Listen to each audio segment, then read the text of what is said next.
Alors dans cette vidéo, nous allons découvrir ensemble l'équation du travail moteur et plus particulièrement en fait l'équation du travail moteur appliquée à un système ouvert. Alors on va faire une approche qui est un peu différente de ce qu'on peut retrouver dans la littérature de la thermodynamique sur l'équation du travail moteur parce que ici on ne va pas partir de certaines équations de base, on va plutôt essayer d'avoir une approche simplifiée et qui va se baser sur un peu notre intuition et les choses qu'on peut essayer de percevoir. Alors, pour cette approche simplifiée, on va représenter un système ouvert. Alors, un système ouvert, ça pourrait être ce que vous voyez ici en bas du slide, c'est-à-dire une turbine à gaz. Mais hein, ça, c'est quelque chose qui est un système ouvert parce qu'il y a de l'air qui rentre à l'intérieur de la turbine à gaz et il y a des gaz qui ressortent à l'échappement de cette turbine à gaz. Eh bien, on va simplifier grandement ce système ouvert pour essayer d'avoir quelque chose de beaucoup plus simple à étudier. Alors, on va représenter notre système ouvert par une boîte, hein, ici, qu'on voit en noir, entrée continue. Et cette boîte, elle a une entrée et une sortie. Donc une entrée en 1 et une sortie en 2. Et donc elle est traversée constamment par un débit de masse qui est permanent et constant. En fait, notre système, on va pouvoir avoir des apports ou des pertes de chaleur à travers les parois. Et on aura aussi la possibilité d'apporter ou de produire un travail grâce à une hélice qu'on va mettre à l'intérieur de notre boîte. Hein, donc le fluide va soit faire passer et faire tourner l'hélice, ou à l'inverse, c'est l'hélice qui va faire tourner, donc qui va tourner et faire accélérer ou décélérer le fluide en fonction de si on apporte ou si on reprend du travail. Ok, donc ça c'est pour poser un petit peu les bases du système qu'on va étudier. Alors, ce système qu'on va étudier, eh bien, on va tout d'abord faire, avant de passer vraiment à la découverte de l'équation du travail moteur, on va appliquer sur ce système un premier test qui est la conservation de la masse pour voir un petit peu comment ça va se passer. Alors, la conservation de la masse, c'est très simple. Qu'est-ce qu'elle nous dit? En fait, elle nous dit que la variation de masse à l'intérieur du système, qui est le débit en 1 moins le débit en 2, eh bien, ceci, en fait, pour que la masse soit conservée et qu'on soit en régime permanent, eh bien, ceci doit être égal à 0. Ok, alors, qu'est-ce que c'est le débit en 1 et le débit de masse en 2? Le débit en 1, c'est ce qu'on a déjà vu lors d'une séance d'exercice. Hein. A1 fois C1, qu'est-ce que c'est? Ça, c'est la section de passage fois la vitesse. Et la section de passage fois la vitesse, ça va nous donner le débit volumique. Donc, imaginez si vous avez par exemple en face de vous une rivière. Comment connaître le débit d'eau à travers de cette rivière? Vous allez regarder la section de la rivière, donc vous allez mesurer la largeur et la profondeur moyenne de la rivière, et vous allez regarder quelle est la vitesse de l'eau à travers cette rivière. Comment est-ce qu'on pourrait faire? Vous prenez un bouchon en liège par exemple, c'est quelque chose qui flotte, vous mesurez une distance de 10 mètres, vous regardez en combien de temps le bouchon parcourt cette distance de 10 mètres, vous avez donc la vitesse, et avec cette vitesse fois la section que vous avez mesurée, vous savez plus ou moins dire combien il y a un débit d'eau dans la rivière. C'est exactement la même chose à l'intérieur d'un autre système, et donc ici on va avoir la surface en mètres carrés, si on regarde les unités, hein, fois la section fois la vitesse qui elle est en mètres par seconde, et on aura donc un débit en fait qui lui est bien un débit volumique qu'on peut appeler grand V point et qui est lui en unité des mètres cubes par seconde. Alors, ce débit en mètres cubes par seconde, si on le multiplie par ρ, qui est la densité, qui sont des kilogrammes par mètre cube, on va avoir des kilogrammes par mètre cube fois des mètres cubes par seconde, et ça va bien nous donner le débit de masse, qui sont donc des kilogrammes par seconde. Et donc, on a ici, si on réécrit cette équation, donc la variation de masse à l'intérieur du système, elle est nulle, et donc m.1 moins m.2 est égal à 0, et donc en fait m.1 est égal à m.2.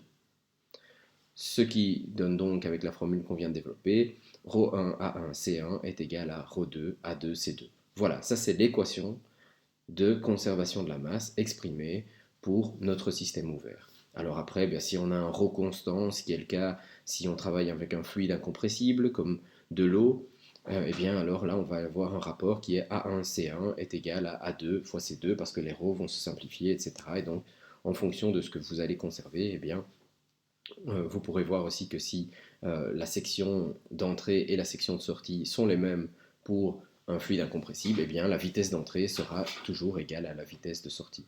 Alors ça, c'est par exemple si vous prenez une pompe.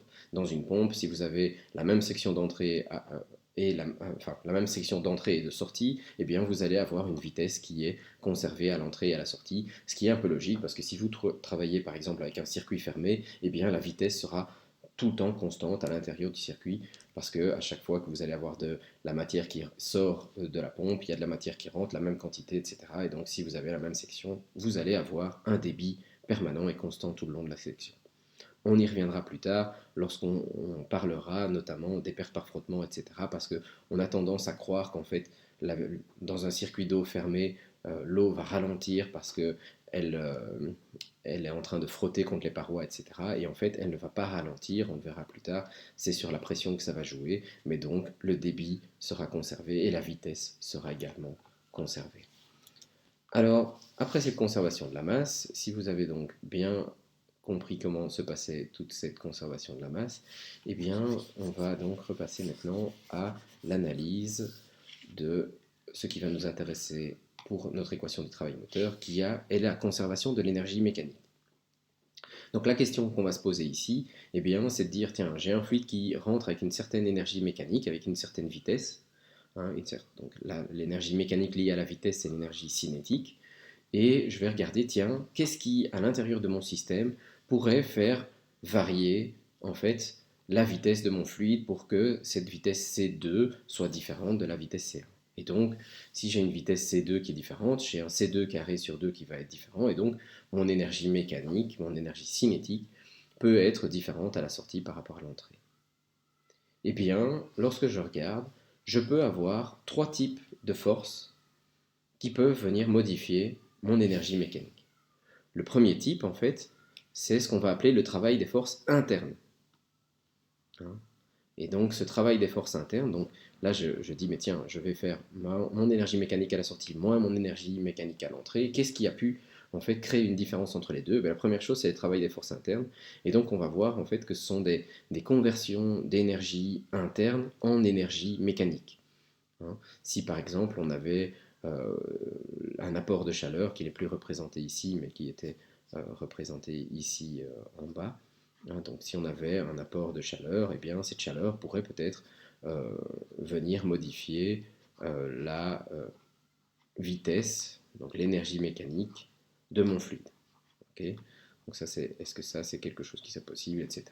La deuxième chose, en fait, c'est ce qu'on va appeler les forces externes de contact. On va y revenir plus précisément, mais donc des forces externes de contact, eh bien, c'est des forces qui viennent de l'extérieur, mais qui ont un contact direct avec le fluide. Typiquement, c'est ce qu'on a ici représenté par notre hélice. Des forces aussi, la dernière chose, qui sont des forces à distance. Et ça, les forces à distance, si vous réfléchissez un petit peu, il y a une force à distance que vous connaissez tous, et c'est justement un peu ce qui est représenté ici avec une entrée qui est plus haute, en fait, que ma sortie. Eh bien, il y a une force à distance. Donc, une force à distance, ça veut dire qu'elle ne touche pas directement le fluide. Et on va voir que cette force à distance, eh bien, c'est typiquement la gravité. Ok. Alors, on va maintenant détailler ces trois termes. On va regarder le premier terme, qui est le travail des forces internes. Alors, qu'est-ce que je peux avoir comme force interne? Je peux avoir deux types de forces internes. Les forces qu'on va appeler les forces de dilatation, et donc ça, ce sont vraiment des forces internes au gaz, en fait. C'est lorsque je vais céder de l'énergie au fluide, donc de l'énergie calorifique, eh bien, il y a une partie qui va être transformée en énergie mécanique, typiquement avec une dilatation du gaz ou une modification de la pression. Donc la dilatation, c'est une modification du volume, et ce qu'on peut avoir également, quand je dis ben, c'est les forces qui vont jouer, c'est soit le volume, soit la pression. Okay, donc ça, ce seront mes travaux de force qu'on va appeler de dilatation. L'autre travail que je peux avoir en interne, justement, eh c'est ce qu'on va appeler des forces de viscosité. Hein, donc en fait, c'est du frottement interne. Ça, on en avait déjà évoqué lorsqu'on parlait du piston. Eh bien, quand il y a un mouvement du fluide, à l'intérieur du fluide, ben, forcément, on pense toujours au fait qu'on peut avoir un frottement contre la paroi ou autre, mais là, s'il y a des mouvements à l'intérieur du fluide, les molécules, en fait, à l'intérieur du fluide, frottent les unes contre les autres, et ce frottement, en fait, va créer des forces qui, in fine, seront dissipées en chaleur, hein, mais ça va se traduire, du coup, par une une perte nette d'énergie mécanique à l'intérieur de mon fluide, et ça pourrait donc du coup modifier ma vitesse et ma conservation donc de l'énergie mécanique. Donc ça c'est pour tout ce qui est travaux des forces internes. Maintenant on va regarder plus en détail ces forces de dilatation, comment est-ce qu'on les calcule. Eh bien, les forces de dilatation, on va les calculer. Là, je vous ai remis les détails en fait sur la manière dont on calculait. Mais si vous vous souvenez, hein, pour un incrément de travail interne, qu'est-ce que c'est? Eh bien, c'est une force fois un déplacement. Cette force, si vous vous souvenez de l'exemple du piston qu'on a vu plus au début du cours, eh bien, c'est la pression fois la section du piston. Et donc, c'est PDV et c'est donc l'intégrale de 1 à 2 de PDV. Ok, ça, ce sera là, c'est la formule générale avec un grand V, et ici, c'est la formule avec un petit v. Pour rappel, la formule avec un petit v, c'est pour 1 kg de fluide. Donc faites bien attention ici, si vous vous demandez, tiens, la notation a changé par rapport à ce que j'utilisais plus tôt dans les autres vidéos, parce que c'est un P majuscule. Oui, parce qu'en fait, ici, c'est toute une page en fait, d'un bouquin que je vous ai repris, parce que je trouvais que l'illustration ici était très bien faite, avec le fait, si vous vous rappelez ce qu'on avait déjà vu au cours précédent, que la surface qui est ici colorée est en réalité, vu que quand on calcule une intégrale, ce qu'on calcule, c'est une surface entre une courbe et l'axe ici des x, et bien que toute la surface colorée ici représentait le travail qui allait être fait entre x1 et x2. Okay, donc, ces travail de force de dilatation, on ne l'avait pas encore appelé comme ça, donc c'est en fait des forces de volume et de pression qui sont donc du coup l'intégrale de PDV. Alors, on ne va pas en fait détailler plus parce que c'est quelque chose qui est assez compliqué. On va juste pour le moment l'appeler ici WF pour les forces de frottement. Et donc, on aura pour le travail total des forces internes les forces de dilatation qui est l'intégrale de PDV qu'on avait déjà vu et le WF dont on aura peut-être quelques notions plus tard et dont en tout cas vous aurez des notions plus en détail lorsque vous aurez le cours de mécanique des fluides au second semestre avec Monsieur Birit. Alors, qu'est-ce qu'on a d'autre comme force? On avait dit donc, après les travaux des forces internes, on a les forces externes de contact. Et donc, une force externe de contact, ça veut dire que vous devez avoir, par exemple, une paroi qui vient bouger, etc., pour exercer une force sur votre fluide. Typiquement, c'est ce qui est représenté ici, avec à nouveau un piston dans lequel je vais avoir une des parois de mon système qui va venir bouger, faire des allers et retours pour venir comprimer et faire une force de contact sur le fluide. Alors, ces travail des forces externes de contact, eh bien, je vais en avoir ici, en fait, à l'entrée de mon système. Pourquoi? Parce que à l'entrée de mon système, qu'est-ce que je vais avoir? Eh bien, je vais avoir justement le fluide qui va venir pousser sur mon système. Et donc, en gros, quand le fluide rentre, eh bien, il va arriver avec une pression P1 et il va, in fine, on va dire, bien, il va faire un déplacement de fluide sur une longueur L, hein, mais en fait, si on réfléchit un petit peu, eh bien, cette longueur L, pour un fluide, pour 1 kg de fluide, ça va donner quoi? Eh bien, ça va donner, en fait, le volume ici, enfermé entre les deux pointillés, divisé par la section A1. Ok, et donc, tiens, ce travail qui vaut P1 fois A1 fois L, eh bien, c'est P1 fois, en fait, petit v. Et donc, ce travail d'entrée, en fait, c'est P1V1. Et on va avoir le même terme de l'autre côté, mais avec un sens opposé. Et donc, de l'autre côté, ce qu'on aura, en fait, ce sera un terme en sortie qui sera égal à moins P2V2. Pourquoi j'ai dit moins P2V2? Eh bien parce que, justement, ici, si j'ai à l'entrée plus P1V1, à la sortie, j'aurai l'inverse, j'aurai moins P2V2. Ok, donc ça c'est peut-être un tout petit peu plus difficile à imaginer de se dire mais tiens, qu'est-ce que j'ai à l'entrée et il y a des travaux? Eh bien, imaginez-vous que si vous avez un fluide qui arrive avec une forte pression, en fait il va déjà pousser entre guillemets à l'intérieur de votre machine et si vous le relâchez, eh bien là c'est vous qui allez pousser le fluide lorsqu'il sort et donc en fait il va vous demander un travail pour que vous poussiez le fluide à la sortie. Ok, donc ça c'est pour le travail des forces externes de contact et c'est celui qui est moins évident. L'autre, en fait, et on verra justement, c'est celui au final qu'on cherche à calculer au travers de toute cette équation. L'autre terme, en fait, c'est le terme justement de travail moteur. Hein, ça, c'est l'hélice, par exemple, qu'on avait mis à l'intérieur de notre système. Ben, cette hélice, quel va être le travail qu'elle effectue ou qui est effectué par cette hélice sur notre système, eh bien c'est ce WM, c'est ça que je recherche. Donc ça c'est la paroi mobile, l'hélice, etc. Eh bien, qu'est-ce qu'elle va faire comme travail? Eh bien justement, on va voir, c'est ce terme-là qu'on va essayer d'isoler dans l'équation du travail moteur. Et donc pour les travaux des forces externes de contact, j'ai cette partie WM qui va être soit positive, soit négative en fonction que ce soit le fluide qui reçoit du travail ou qui donne du travail, plus le P1V1 moins P2V2, qu'on va appeler les travaux d'entrée et de sortie du fluide. Okay, et la dernière chose en fait, qui sont des forces externes à distance, dont on ne va justement pas, entre guillemets, énormément parler, et c'est pour ça que je l'ai remis sur le travail des forces externes de contact, et bien c'est les forces externes à distance. Les seules forces externes à distance qu'on va considérer ici, eh bien c'est l'effet de la gravité sur mon système. Okay, donc en fait, l'effet de la gravité, c'est quoi? Bien, c'est G fois Z1 moins G fois Z2, donc c'est la différence de hauteur qu'il va y avoir, le delta Z, fois la grandeur G. Au final, c'est ce qu'on appellera, et on va le voir par la suite, la variation d'énergie potentielle. Alors vous pouvez peut-être réfléchir 2 secondes à savoir, tiens, est-ce qu'il y a d'autres forces externes à distance qui pourraient jouer? Et moi, je vais vous en donner une autre, mais que justement, on ne va pas analyser ici parce que c'est un cas très rare. Eh bien, ce serait par exemple le fait, si vous avez un fluide qui est avec des propriétés ferromagnétiques, eh bien, vous pourriez avoir une influence d'un champ magnétique sur votre fluide. Mais ici, on ne va pas travailler avec ce type de fluide, et donc la seule chose qu'on va considérer, ce sont des forces externes à distance. Je vais vous demander justement une question, et bien peut-être, est-ce que certains d'entre vous, vous pourrez mettre la réponse, soit me l'envoyer par mail ou autre, est-ce que certains d'entre vous imaginent un autre type de force externe à distance, ou est-ce que tout simplement pour vous, à part ces forces qu'un champ magnétique pourrait exercer et la gravité, il n'y a pas d'autres forces à distance qu'on pourrait considérer? Donc ça, je laisse un peu la question ouverte, et s'il y en a qui me trouvent la bonne réponse, ils peuvent me l'envoyer par mail et vous pourrez peut-être avoir le bonus. Alors, quels sont les travaux maintenant quand on regarde?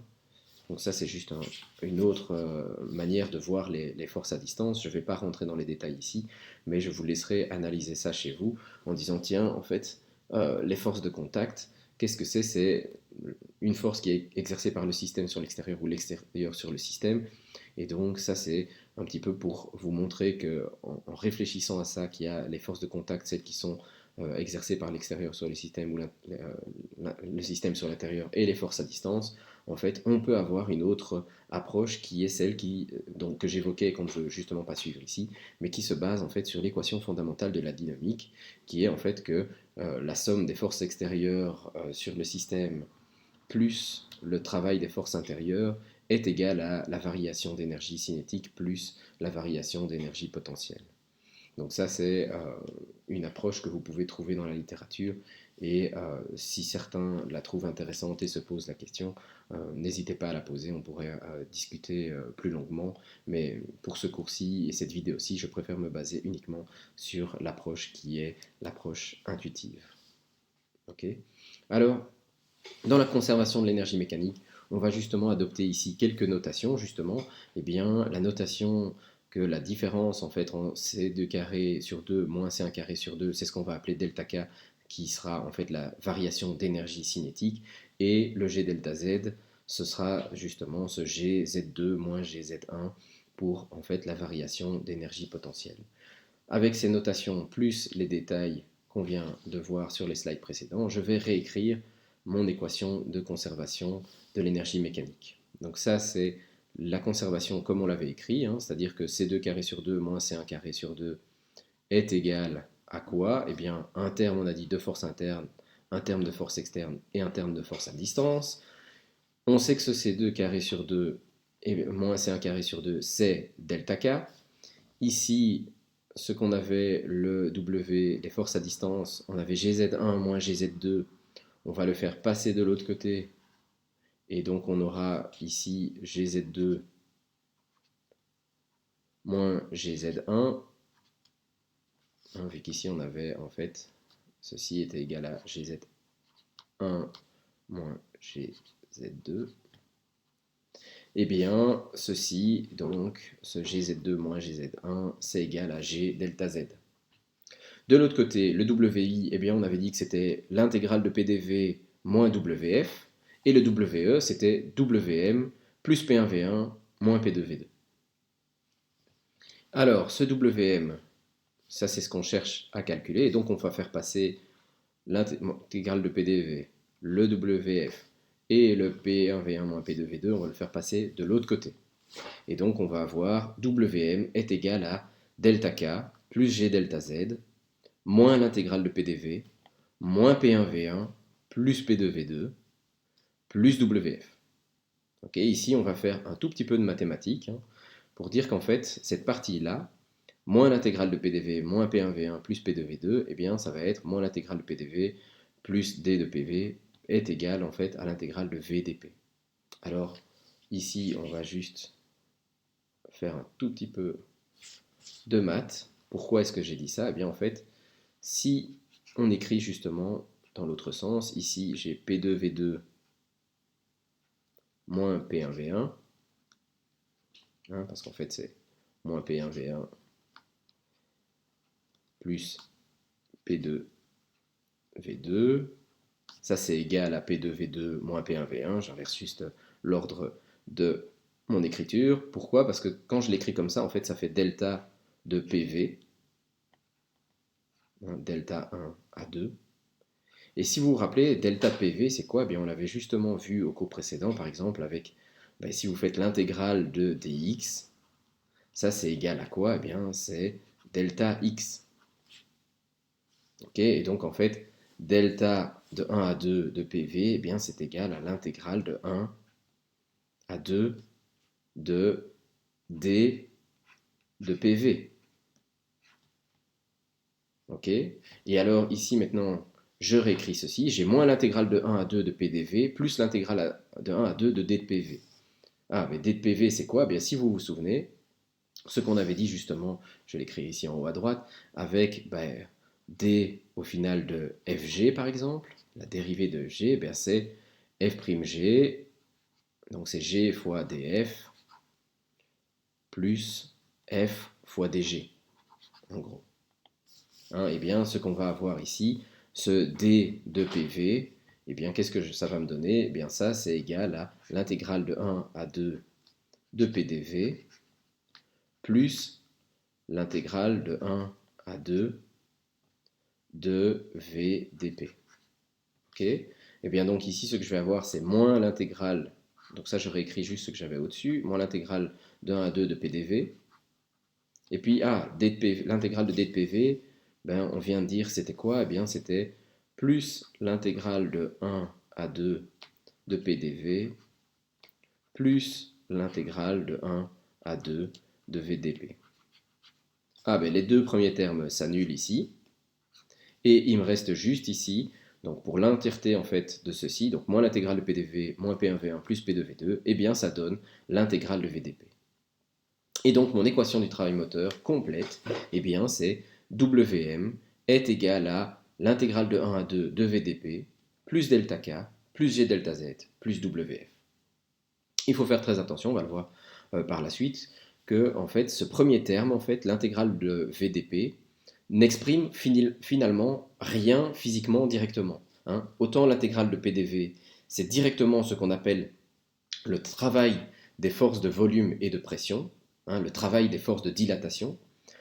L'intégrale de VdP, si on vous demande qu'est-ce que c'est, en fait c'est rien directement, parce que c'est la somme de, justement, moins l'intégrale de PDV, donc c'est la somme des travaux de dilatation, et des forces d'entrée et de sortie, qui sont des forces d'externe de contact.